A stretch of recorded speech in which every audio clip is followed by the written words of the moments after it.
सर्वसामान्य जनतेच्या जीवनात सोन्याचे दिवस आणण्यासाठी सत्तेचा वापर करणे महत्त्वाचे असल्याचे प्रतिपादन उपमुख्यमंत्री एकनाथ शिंदे यांनी केले. अंगापूर वंदन जिल्हा सातारा येथे आयोजित भव्य नागरी सत्कारास उत्तर देत ते बोलत होते. यावेळी पर्यटन मंत्री तथा सातारा जिल्ह्याचे पालकमंत्री शंभूराज देसाई, खासदार धैर्यशील माने, कराडचे नगराध्यक्ष राजेंद्रसिंह यादव, चंद्रहार पाटील यांच्यासह सरपंच प्रियांका निकम आणि ग्रामस्थ मोठ्या संख्येने उपस्थित होते. उपमुख्यमंत्री श्री शिंदे म्हणाले, आज अंगापूरवासियांमुळे गणपतीच्या दर्शनाचा योग आला, त्याचा आनंद आहे. माझ्या मुख्यमंत्री पदाच्या काळात लोकाभिमुख निर्णय घेता आले याचे समाधान. आपण किती संपत्ती कमावली यापेक्षा किती माणसं कमावली आणि किती माणसांचे प्रेम कमावले हे महत्त्वाचे आहे.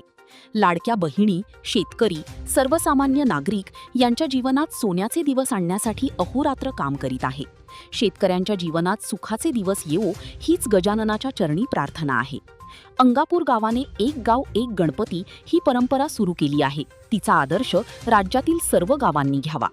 अंगापूर वंदन गावाला नुकताच ब वर्ग पर्यटन स्थळाचा दर्जा दिला आहे. या गावाच्या विकास कामांसाठी निधीची कमतरता पडू देणार नाही. ब वर्ग पर्यटन केंद्राचा निधी आता 2 कोटीवरून 5 कोटी केल्याचेही उपमुख्यमंत्री एकनाथ शिंदे यांनी यावेळी सांगितले.